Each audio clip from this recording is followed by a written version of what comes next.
Hi, I'm Robert Osborne.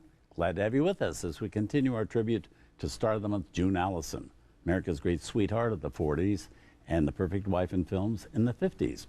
It's typecasting she didn't mind at all. Some of her contemporaries couldn't wait to stop playing the girl next door or the perfect wife, thinking that glamour and sex appeal were better routes to stardom.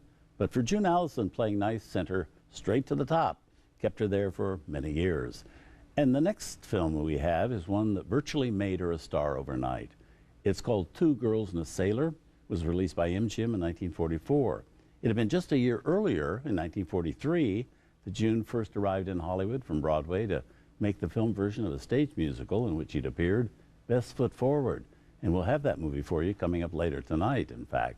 But it was movie number 4 for her, titled Two Girls and a Sailor, that really made the public fall in love with June Allyson, as well as with her co-star Van Johnson, and also made moviegoers well aware of Gloria DeHaven. Now, Van is the sailor of the title. June and Gloria are the two girls, each of them vying for Van's attention. When the movie was made, and since most of the public had no idea who these 3 fresh new faces were, MGM felt the need to load the film with famous names for box office insurance. Thus, they surrounded the newcomers with such well-known entertainment names as Lena Horne, Harry James and his orchestra, Xavier Cugat and his orchestra, also Gracie Allen, Virginia O'Brien, and the great Jimmy Durante.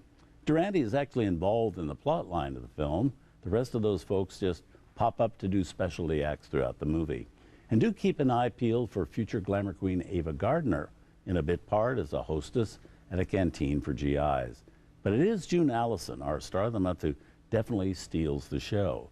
And there's one particular moment when she and Gloria are singing a song called Sweet and Lovely, when you know, as everybody knew at the time, at that moment in 1944, that girl is going to be a megastar. And that, from that point on, June Allyson was just that. The camera loved her as it's loved few others before or since. Here from 1944, produced by Joe Pasternak, directed by Richard Thorpe, Two Girls and a Sailor.